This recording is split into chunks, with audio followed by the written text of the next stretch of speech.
I'm Shaina Wasserman, the Vice President of Communal Relations at J Street. We are going to continue the conversation about the deep and growing divisions within the American Jewish community over whether to support Israel and how to react to the Israeli government's right-wing policies, which run contrary to the beliefs of the majority of non-Orthodox American Jews.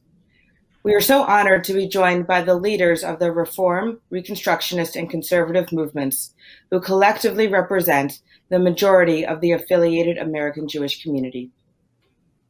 Let me now introduce our panelists. Rabbi Jacob Blumenthal is the Chief Executive Officer of United Synagogue of Conservative Judaism and the Rabbinical Assembly. Rabbi Rick Jacobs is the President of the Union for Reform Judaism. And Rabbi Deborah Waxman is the President of Reconstructing Judaism. You can find their full bios under the speaker tab on the conference website. We're so glad to have all three of you with us for this important conversation.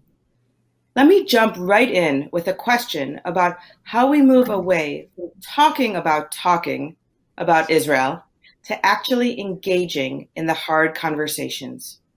Unity and civil dialogue have an important place, of course, but they can also provide a convenient hiding place for the community and institutional leadership. When the focus is only on the ability to talk, we take our eye off the real ball, which is the actual wrongs being committed and the dismal direction that politics in Israel are headed. How do we move away from contortion and distortion, as Rabbi Brous described it, and actually engage? How would each of you go about addressing that head on? And Jacob, we're going to start with you. Thank you, Shaina, and it's a pleasure to be here, especially with wonderful colleagues. The first thing I would just say is stay focused. Don't take that bait. Start by saying, I really want to focus on the issue at hand and what I'm seeing in Israel and where it intersects with my values. The second would be to, and it's terrible that we have to say it, but I think it's important, and I always talk about it, especially when I'm speaking with partners in Israel, is to talk about my love for Israel, talk about the way that I see criticism when it's warranted as being an act of love and caring and loyalty to both Judaism and the Jewish people and to Israel itself. I think we have to start there and then move forward with the conversation we want to have. Thank you. We're now going to turn to Rick, if you want to add your thoughts on this question. Sure. First of all, great to be with all of you. I think that the truth is we need brave spaces, not just places where we hold some, ethereal sense of Jewish unity. Jewish unity doesn't mean Jewish uniformity or unanimity. We've got to be able to have the hard, serious, real conversations about the things that matter. And frankly, if we're going to basically say about Israel is somehow off limits. We come to it from love. I'm a proud Zionist. And there are things that are antithetical that are happening every day politically with the last Knesset and maybe the incoming Knesset.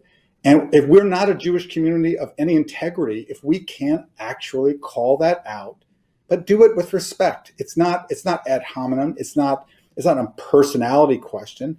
The issues are burning, and our community needs us to be leaders and to be able to have those conversations and model how we do it with respect, but with real integrity and depth.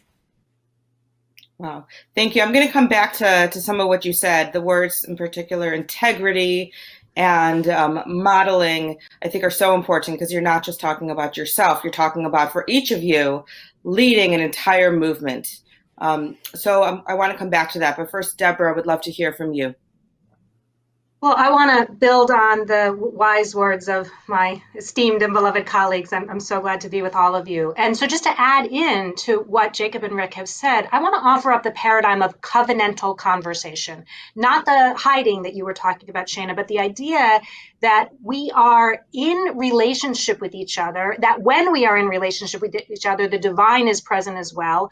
That I think helps to create that brave space that Rick was just talking about, for us to have values-driven conversations. And we draw from Jewish values, and we also draw from universal values to intentionally create both the nuanced, complex conversations that are necessary and the deep and abiding relationships, this understanding that we are in this together, that we are together going to co-create the world in Israel, in partnership with Israelis, in America that we want. And that I think that with the covenantal piece also binds us together in relationship, draws us ever closer, and really pushes us away from the idea that we can distance, we can disengage, we can disconnect.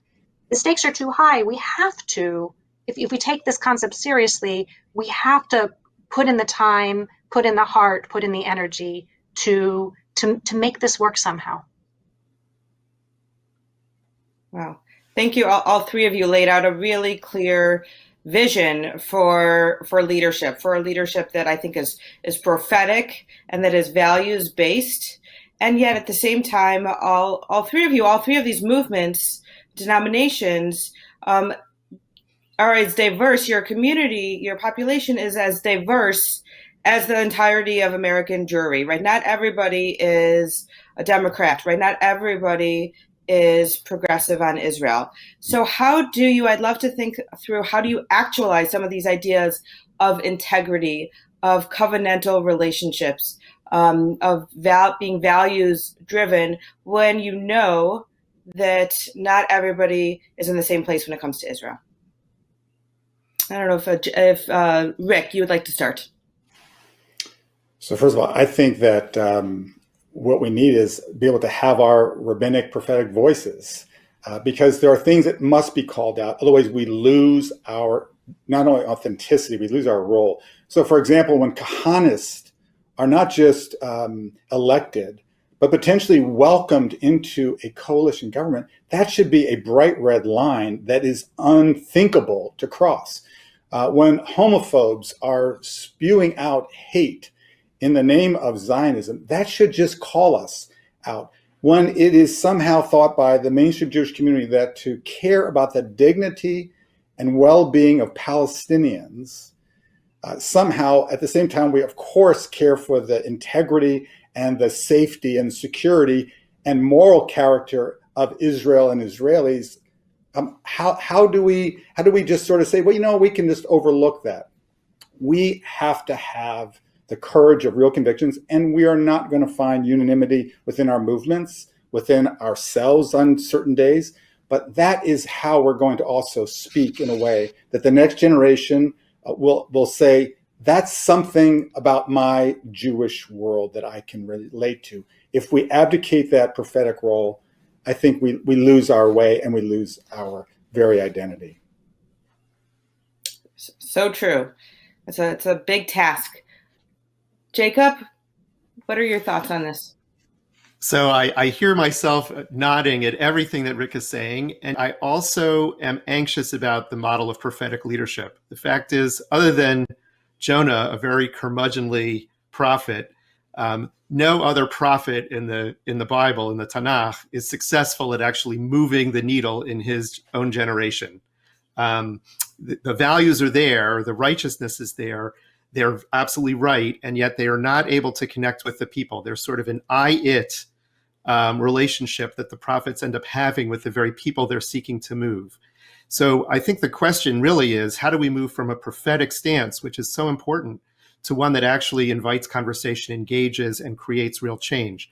How do we change a paradigm to say that there is Torah from the diaspora that can move back into the state of Israel rather than the other direction only, and that it becomes a bi-directional exchange where we're really a part of that conversation in Israel?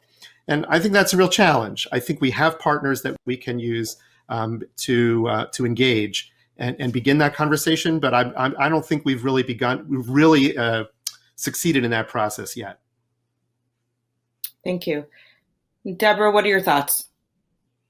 I would build, it's such a rich conversation, and we don't always have time to engage in it. I so appreciate hearing from both of you, and I agree completely. I want to offer, in addition to Jacob's laying out a rich bi-directional relationship, which I know that Rick absolutely espouses as well, I also want to offer on the ground in the States, alongside partnership with Israelis, kind of a democratization of that, so that it happens in the conversation. For us, one of the ways that we work through the breadth of opinions and intensifying engagement with Israel, with Israelis, and bringing a diasporic sensibility to bear on the conversation is through broad representation, intensive conversation, and intensive deliberation in order to ensure that the context is always happening, that the context is always set, the conversation is always happening, and that we get as much as we possibly can to values-driven moral leadership from consensus. So obviously there will be people at the extremes who don't feel represented, and we've got so much of the middle really actively engaged in substantive a conversation and hopefully a commitment. Great. Thank you. I really want to thank all three of you so much for your thoughtfulness and for your leadership, dare I say, prophetic, moral leadership, for not just moving this conversation along, but for moving us towards action and activism. Thank you.